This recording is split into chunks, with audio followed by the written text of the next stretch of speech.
complaining about their art being stolen, and I get it. You know, I'm an artist myself, and so of course I get where the problem comes from, what the root of the problem is. And I think that the companies need to create models that involve the people they trained their stuff on. They should be doing that, because if your model knows, you know, Picasso's work, you trained it on Picasso. It shouldn't be hard for you to tell, I trained it on this, if this model knows what this is, right? So you can basically, they're lying when they say they don't know. You could just say it, but as artists, you know, they shouldn't be lying, and I agree that there should be some type of, you know, I'm not even saying payout, because they created something very powerful, but it could be like maybe artists get a huge discount. They can use it at a reduced rate, or maybe, you know, you create a blockchain version that gives you micro payouts for whenever your style was used or whatever. But then we get to the question, what is even a style? Yeah. What is even a style?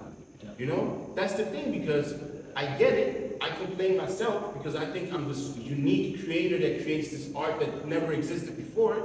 And then I just go on Instagram and I see it's not true. It's like everything is like, it's a reference to something. There is no original idea. And I get it. If your art's being stolen, it sucks.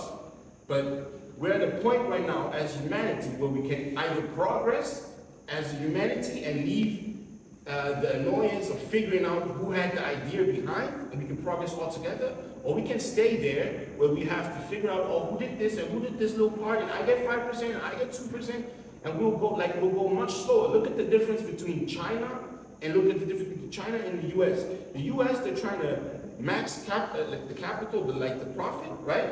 And they have all these legal issues and everything. In China, they just don't care about that shit, that stuff. They just throw everything in the machines and train it. And they're faster. They're way faster because they don't waste time with this stuff. And ultimately, if you think like maybe 10, 20, not maybe more like 100 years from now, yeah?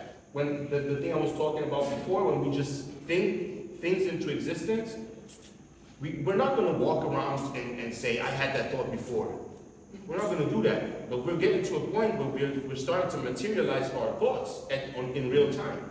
So I think we have to completely rethink authorship and maybe see if maybe it might be a thing of the past, or maybe the priority, like maybe just the relevance of who made it is not the most important thing anymore. It's still somewhere, it's still important maybe, but not the most important thing.